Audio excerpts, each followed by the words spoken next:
Hoje nós vamos iniciar com uma questão que, na realidade, talvez devêssemos ter iniciado a disciplina com ela. Mas que é a seguinte: nós estamos, nas últimas aulas, desenvolvendo métodos de encontrar soluções para equações diferenciais.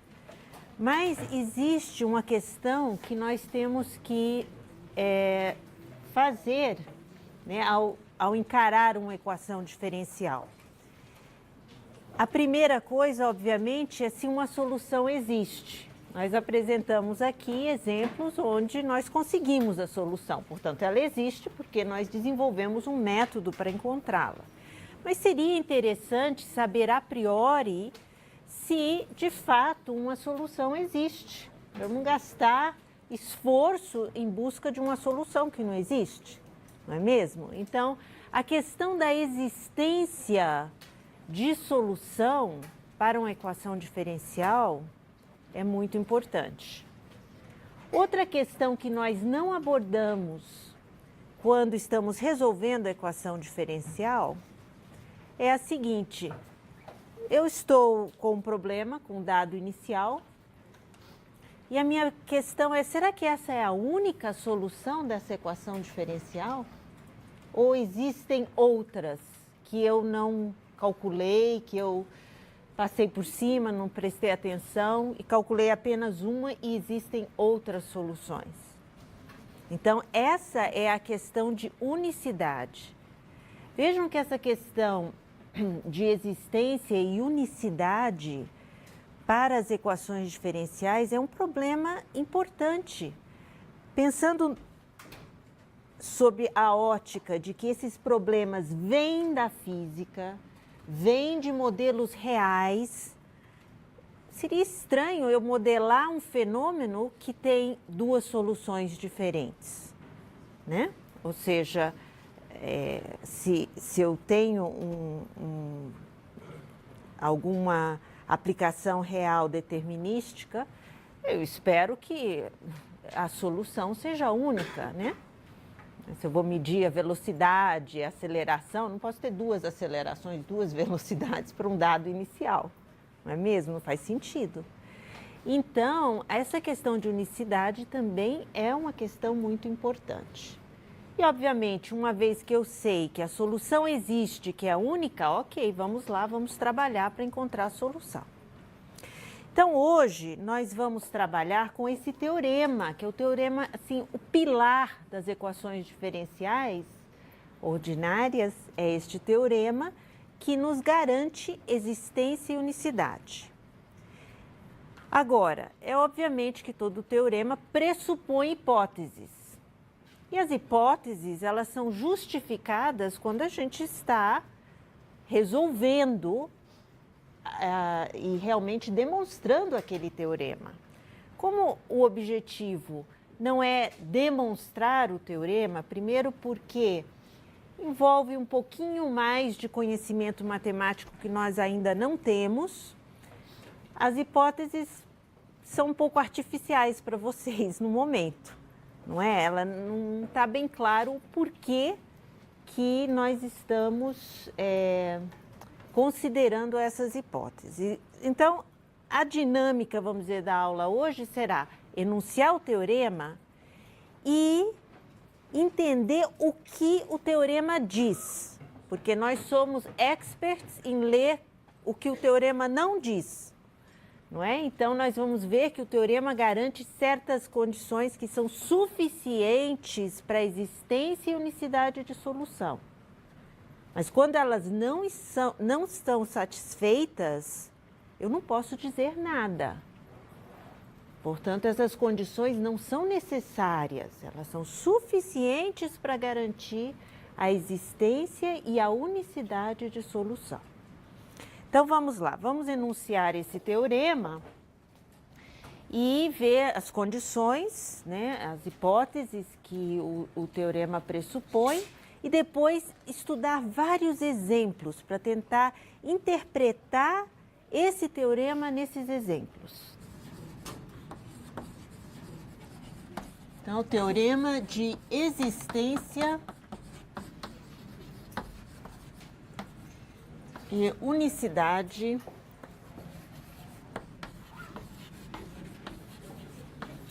de solução para o problema de valor inicial dado o PVI dado por y' igual a f de xy e um dado inicial, vamos dizer y de A igual a B. Tá? Então, este é o nosso problema modelo e nós queremos justamente determinar quando que existe solução e quando essa solução é única. Então, o teorema diz o seguinte, vamos chamar esse problema estrela. Então, dado o retângulo em R2, definido por x, vamos dizer, entre alfa e beta, e y, podendo ser igual, entre C e D, por exemplo. Então, isso contido no R2. Tá? Então, nós temos uma região aqui no plano.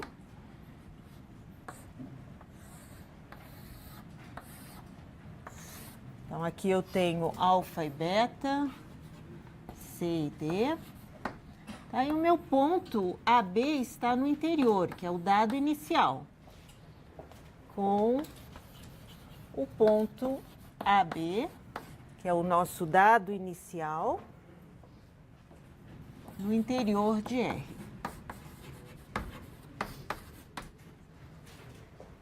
Ok? Então, nós situamos o nosso problema. Esta equação está definida. Eu quero estudar, né, a existência neste retângulo de solução. Então, eu vou supor o seguinte. Então, a primeira condição, se f de xy é contínua em R, então, existe solução. Então, vejam que a primeira condição, o que está pedindo? Que se cheque a continuidade em R. E aí eu posso garantir a existência de solução. Tá certo? Falta completar aqui algo, eu completo depois. Vamos pegar a ideia geral. Tá? Próximo. E quando que essa solução é única? Aí eu vou checar uma segunda condição.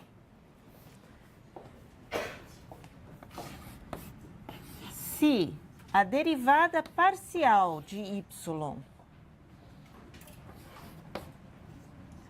é contínua em R, então a solução é única.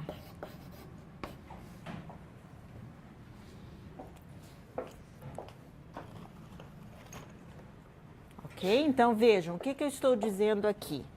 Agora, eu estou checando a FY, a derivada parcial com relação a y.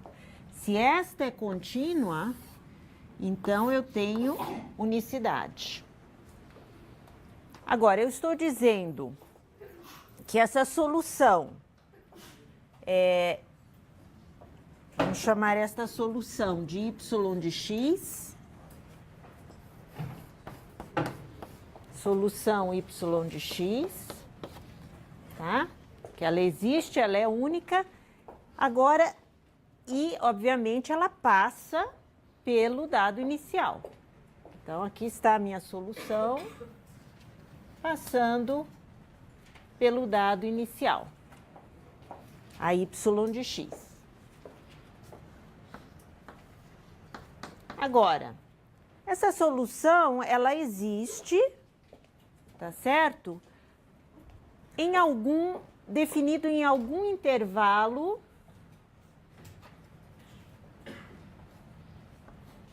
J contido em R, ou seja, J está contido no intervalo alfa beta, tá? Então, a solução existe em J. E ela é única, então, ela é única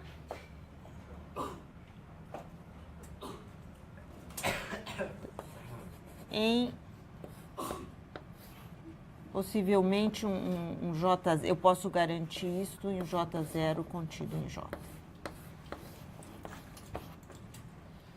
Tá? Que pode ser igual a J também. Poderia ser ou não. Então, o que nós vamos fazer? Este teorema tem uma demonstração no livro de vocês muito interessante, que, obviamente, a gente não vai tratar agora por não termos os recursos matemáticos para tratar a demonstração. Mas é interessante só pegar, talvez, duas ideias da demonstração, que é um processo de iteração. É bastante interessante, que é o... E aí eu sugiro que mais para frente na disciplina, vocês deem uma olhadinha nessa demonstração, nós podemos até discutir. São as aproximações sucessivas. Este é o método de Picard. Picard. Né? E é bonito porque tudo que nós estamos vendo, no fundo, tem como alicerce o que nós já vimos no cálculo 1, né? Então, a primeira coisa é observar que este problema estrela aqui pode ser escrito como uma equação integral, que é o teorema fundamental do cálculo. O teorema fundamental do cálculo permite... Vocês estudam duas formas do teorema fundamental do cálculo. Eu vou colocar a segunda forma. O teorema fundamental do cálculo permite escrever aquele problema, exatamente aquele problema, da seguinte forma: y de x igual a y de a mais a integral de a até x, tá certo? De f de s, y de s, ds. E eu afirmo que esta forma é totalmente equivalente ao nosso PVI. Ou seja, eu sou capaz de recuperar o PVI daquela forma integral, daquela equação integral. Como? O teorema fundamental do cálculo diz que quando eu derivo, lembrem, quando eu derivo uma integral, uma função definida por integral, notem que eu mudei a variável aqui, S, que a derivada desta integral é o integrando calculado no x. Então, e a derivada de uma constante é zero. Então, pelo teorema fundamental do cálculo, quando eu derivo d dx aqui, eu obtenho de volta f de x, y de x, que é a minha equação diferencial. Então, é o mesmo problema como uma equação integral, que é o teorema fundamental do cálculo. E o dado inicial, será que eu recupero? Será que eu recupero o dado inicial dessa equação? Bom, vamos ver. Quem aqui o y de a eu vou substituir por b, que eu já sei que é b, né? Ou seja, isso daqui é o nosso y de a. O que acontece quando eu coloco a aqui? A integral de a até a, zero. Então, eu também recupero o dado inicial y de a igual a b. Então, eu recupero completamente o meu PVI dessa equação. E lá na demonstração, que vocês podem ver, eles trabalham com essa forma integral. É muito bonitinho, é uma sequência, e é por isso que nós não podemos tratar ainda, uma sequência de funções. Começando assim, olha, y0 de x vai ser o valor b. y1 de x é igual a b mais a integral de a até x do y, do f de x y0, que eu já tenho aqui, eu substituo o valor de y0 e mudo a variável, porque eu estou com x aqui, fy0 ds. E assim sucessivamente, y2 de x será o b mais a integral de ax, f de s, agora eu coloco o que eu calculei aqui, y1 ds. E assim eu vou formando uma sequência. Eu vou formando essa sequência. E essa sequência, aí entra vários conceitos. Limite de sequência de funções, entra toda a questão de séries de potências que nós vamos ver nessa disciplina mais para frente. A ideia que fica é que estas hipóteses, que eu não justifiquei, vão entrar de forma crucial para dizer que isso daqui de fato converge para a solução. Então, nós teríamos que entender essa ideia de convergência, converge para a solução. Então, de uma forma absolutamente, passando bem por cima da demonstração, essa é a ideia que está na demonstração. É construir essa sequência e provar que ela converge para a solução, usando, obviamente, as hipóteses do meu teorema. Tá bom? Bom, então, isso é para vocês se animarem de ler a demonstração, porque vale a pena. Essa demonstração, no nosso livro, está muito clara. Existe uma outra demonstração que está no livro do Djairo e do Aloísio, aquele que eu mostrei para vocês no começo da disciplina, que é diferente, usa um teorema de ponto fixo, tá? Aqui também, mas é muito bonita, a ideia é muito bonita. Então, são duas diferentes que, enfim, provam este teorema fundamental de equações diferenciais, tá? Então, vamos lá, vamos começar a explorar este teorema nos exemplos.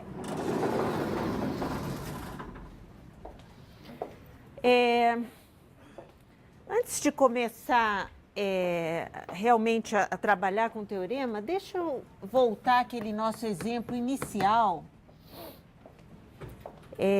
da primeira aula, que nós estávamos trabalhando com a equação mais simples, y' igual a y. Encontramos que as soluções desta equação poderiam ser escritas assim. Porque, de fato, é fácil verificar que a derivada é ela própria, né? Quando a gente olha para a equação de uma forma mais geométrica, vejam o que eu estou dizendo aqui. Primeiro, se eu quero considerar y positivo, primeiro, né? Então, eu verifico o seguinte. Olhando para... Este é o meu f de xy. Não é? Quando eu olho para o f de xy e igualo a uma constante, olha o que eu obtenho. Para algumas equações, isso é bastante interessante de fazer. Então, eu tenho y igual a uma constante. Vamos chamar de k. Y igual a k. Vamos olhar só no plano, no semiplano y positivo. Ok? Vejam que y igual a k é o gráfico de uma reta constante para cada k. Então, igualando o f de x, y igual a k, eu verifico que isso dá retas que passam por k, para cada k. Ok? O que mais que isso está me dizendo? Quando eu digo que y é igual a k, o que eu estou dizendo sobre y'? Y' é igual a k. Tá certo? Se eu igualo isto a k, eu estou olhando para y' igual a k. Né? Iguale a k. E o que eu estou dizendo é que nessa reta, y' é constante, igual a k. E eu sei que a solução que passar por essa reta, as soluções que passarem, terão inclinação k. Né? Então, inclinação k. Então, eu posso olhar para uma espécie de um campo de direções, que são as inclinações das soluções. Por isso que estas retas, na realidade eu tenho estas retas para todo o k. Estas retas são chamadas isóclinas, de inclinação igual. Ao longo dessas retas, ou dessas curvas, as isóclinas, a inclinação é constante. Porque eu fiz isso, né? Eu estou igualando y' a uma constante. E aí eu observo onde que y' é igual a k. Ah, nessas curvas y igual a k. Por exemplo, e nós sabemos de fato que as nossas equações, as soluções, passam, quando passar, pegue uma solução passando por um dado ponto AB. Suponha que a AB esteja aqui, né? Então, eu sei que quando cortar esta isóclina, essa é a inclinação da reta tangente. Tá certo? E todas as outras soluções... Opa, também é feia essa solução. Todas as outras soluções também satisfazem isso, quando passarem por essa isóclina. Todas elas têm a mesma inclinação quando cortam esta reta.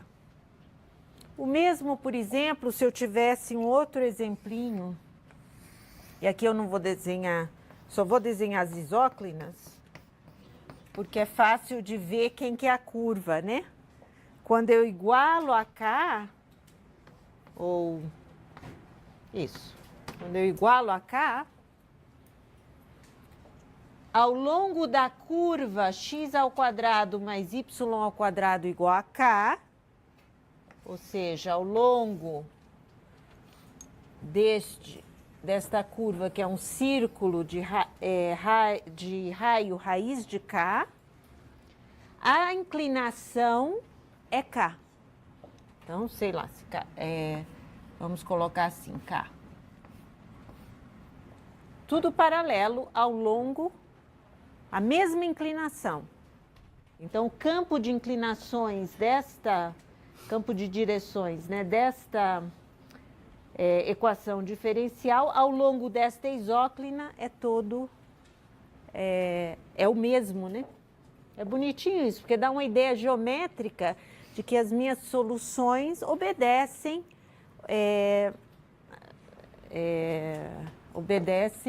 por exemplo, o campo de direções. Tem que obedecer, porque a equação pode ser interpretada geometricamente assim. Então, pensem que, dado uma equação diferencial, na realidade, o que eu estou vendo quando eu olho para a solução? Um conjunto de curvas, não é? Curvas que satisfazem esse campo de direções que está em todo o plano, ou em todo o domínio de definição. E o que significa dizer que a solução é única, geometricamente? Que elas não se cruzam. Porque se ela é única, dado um ponto, tem que passar uma única curva, não pode passar duas, não é? Então, essa é a ideia de unicidade geometricamente. Se eu tenho um ponto e eu digo, por esse ponto existe uma única solução, esta é a curva solução, não tem outra. Tá bom?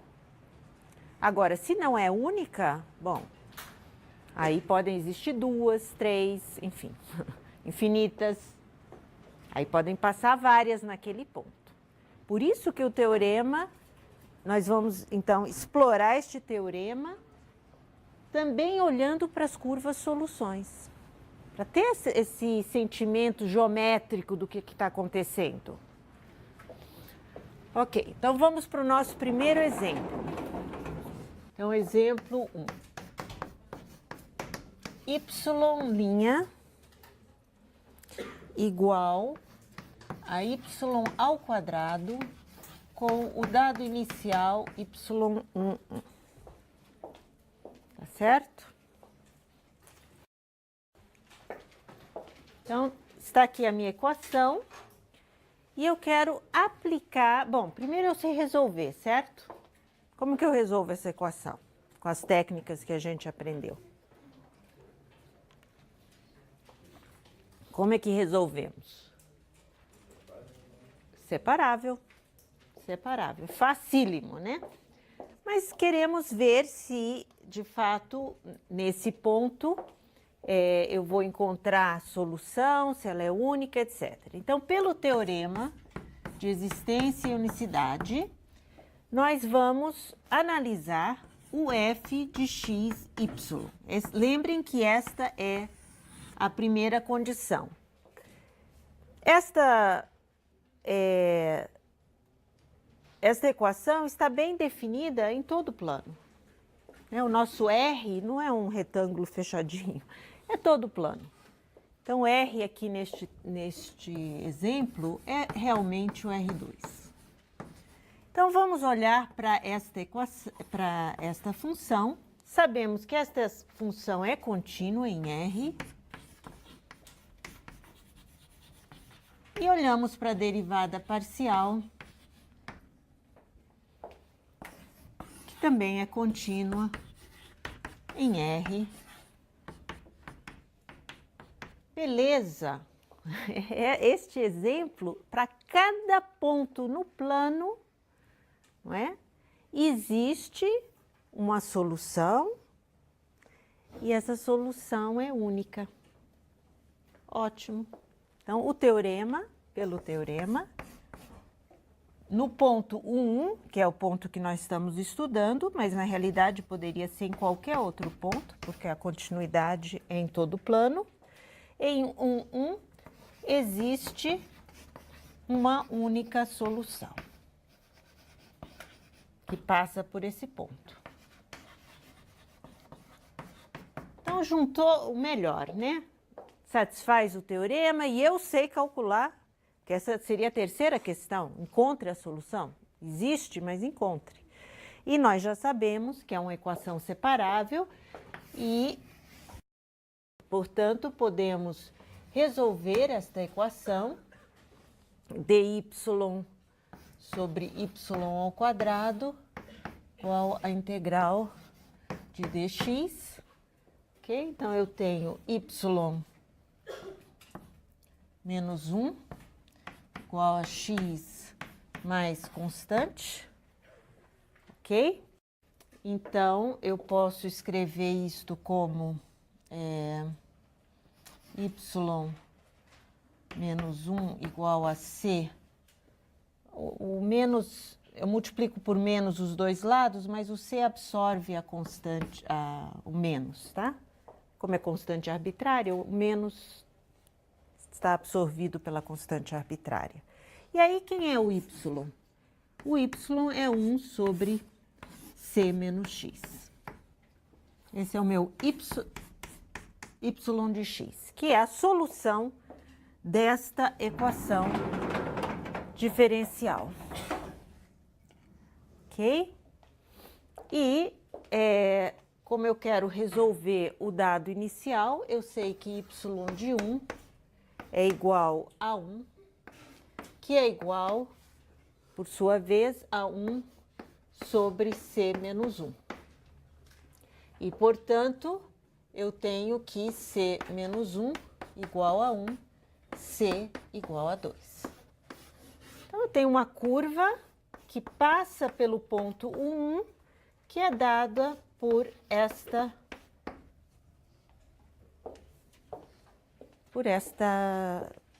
função. E nós podemos agora olhar para o gráfico da solução, não é? Então, o que que eu verifico? Quem que é a solução aqui? Eu, olhando para isso daqui, eu vejo que nós temos um probleminha onde? No 2, né? Um probleminha, não está definido no 2. Portanto, no 2, quando eu olho para o limite com x tendendo a 2, eu vejo que eu tenho uma assíntota vertical, né? Lá do cálculo 1. Então, portanto, aqui, essa curva não passa. Esta curva daqui, tá certo? E o que mais que eu sei? Esta curva, como satisfaz esta equação diferencial, eu tenho de graça que ela é sempre o quê? Ela, y' igual a y ao quadrado. Então, eu sei que esta curva passa... Bom, primeiro, ela é sempre crescente, passa pelo ponto 1, 1, né? Porque a derivada é sempre positiva para esta curva. Tá aqui a derivada. Sempre positiva. Então, ela é sempre crescente. Lá do cálculo 1 também. Então, eu tenho isso sempre crescente. Isso. E, obviamente, quando x tende a infinito ou menos infinito, isso tende a zero. Portanto, eu tenho o eixo x como uma assíntota horizontal. Notem que esta solução, esta específica, não está definida para toda a reta R. Inclusive, a nossa solução que passa é esta daqui. Este é a solução do PVI. É este pedaço da hipérbole. Essa que é a solução. Então, isso ilustra bem, a solução existe em J. J não tem que ser todo o domínio onde existem soluções. Essa solução específica, só o J aqui, onde ela existe, é única, que o J0 coincide com o J, é menos infinito, e aqui nós sabemos que é o 2, até 2. Esse é o nosso J.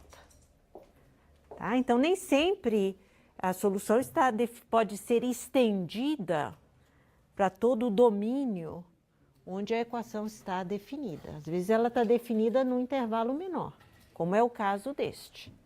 Tá bom? Tudo bem. Mas o ponto é que para qualquer ponto que eu escolha nesse plano, passa uma curva solução. E ela é única. Por quê? Eu tenho este teorema, tá bom? Então, vamos supor que, sei lá, eu quisesse escolher um ponto agora aqui. Tá certo? O ponto, sei lá, 2, 3. Bom, vai existir uma outra hipérbole que passa por aí, com outras assíntotas, né? Com outras assíntotas. A assíntota vertical, na realidade. Tá bom? E teremos uma curva que passa por aí. Em qualquer ponto do plano, existe uma única curva. Suponha que agora eu pegue o mesmo problema, y' igual a y ao quadrado, com dado inicial 2, 3. Eu sei que a solução deste problema é y de x igual a 1 sobre c menos x. Só que agora eu tenho que determinar o c. Quem que é o c? Substitui o dado inicial. Y de 2, que eu sei que é 3, tem que ser igual a 1 sobre c menos 2. Então, eu sei que 3, que multiplica c menos 2 é igual a 1. 3c menos 6 igual a 1. 3c igual a 7. C igual a 7/3. Ótimo. Então, eu encontrei que para este PVI, que eu quero agora que passe por aqui, é outro PVI. O PVI inicial é este que tem por solução, na realidade, só este ramo da solução. Tá? Agora, olhando para este, eu sei que a solução, eu já calculei, a solução deste daqui é 1 sobre 7/3 menos x. Então, em 7/3, vamos usar outra cor para essa solução. Em 7/3 eu tenho uma assíntota vertical, sem problema, tá aqui, ó. Mas, passando por este ponto, eu tenho uma solução sempre crescente. Tá certo? Uma solução sempre crescente. Elas nunca se cruzam. Soluções não se cruzam. Tá bom? E aí vai. É óbvio que esse é o PVI e esta é a solução. Desculpa, este é o PVI e esta é a solução que passa pelo 2/3. Bom, então esse é um primeiro problema que explora essa questão de poder estender a solução.